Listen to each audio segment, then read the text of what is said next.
రాష్ట్రంలోని వాలంటీర్ వ్యవస్థ దేశానికి ఆదర్శంగా నిలిచిందని, ఈ వ్యవస్థ ద్వారా రాష్ట్ర ప్రజలకు మరిన్ని ప్రయోజనాలు చేకూరాలని జిల్లా ఇన్ఛార్జ్ మంత్రి, రాష్ట్ర బీసీ సంక్షేమం, సమాచార పౌర సంబంధాలు, సినిమాటోగ్రఫీ శాఖ మంత్రి, నియోజకవర్గ కోఆర్డినేటర్ చెల్లుబోయిన శ్రీనివాస్ వేణుగోపాలకృష్ణ ఆకాంక్షించారు. ధవళేశ్వరం జక్కంపూడి సీతారత్నం మెమోరియల్ కమ్యూనిటీ హాల్లో నిర్వహించిన రాజమండ్రి రూరల్ నియోజకవర్గం వాలంటీర్ వందనం పురస్కారాల కార్యక్రమానికి మంత్రి వేణుగోపాలకృష్ణ ముఖ్య అతిథిగా పాల్గొన్నారు. ఈ సందర్భంగా మంత్రి మాట్లాడుతూ, ప్రజలకు ప్రభుత్వానికి మధ్య నిస్వార్థంగా సేవలు అందిస్తున్న ఉత్తమ గ్రామ వార్డు సచివాలయ వాలంటీర్లకు సేవామిత్ర, సేవారత్న, సేవా వజ్ర పురస్కారాల ప్రధానోత్సవ కార్యక్రమంలో పాల్గొని వారు సేవలకు గుర్తింపుగా సత్కరించడం ఎంతో సంతోషంగా ఉందన్నారు.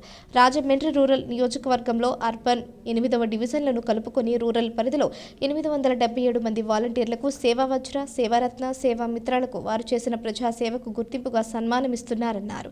ఏ ఒక్కరి సిఫార్సు లేకుండా కేవలం చేసిన పనులను మాత్రమే గుర్తించి అవార్డులను ఇస్తున్నట్లు మంత్రి పేర్కొన్నారు. అదనపు commissioner PM Satyaveni, MPTO D Srinivasarao, స్థానిక నాయకులు, అధికారులు, వాలంటీర్లు తదితరులు పాల్గొన్నారు.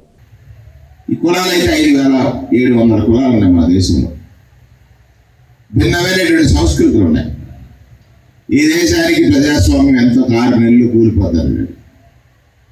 కానీ కారణ జన్ముడు మేధావి బాబాసాహెబ్ అంబేద్కర్ ప్రపంచ దేశాలు విస్తుపోయేలాగా 76 ఏళ్ళు ఈ ప్రజాస్వామ్యం పరిణమిల్లుతుందనంటే ఎంత గొప్ప రాజ్యాంగానికి మనకి ఇచ్చాడు ఒకసారి ఆలోచించమని మిమ్మల్ని అందరినీ కోరుతున్నాను. రాష్ట్రపతి వరకు ఈ దేశ సార్వభౌమాధికారాన్ని రక్షిస్తామని, సర్వసత్తాక రాజ్యాన్ని నిర్మాణం చేస్తామని రాజ్యాంగం మీద ప్రమాణం చేస్తాం. అంటే అన్ని మతాల సారాంశము ఆ రాజ్యాంగంలో ఉంది.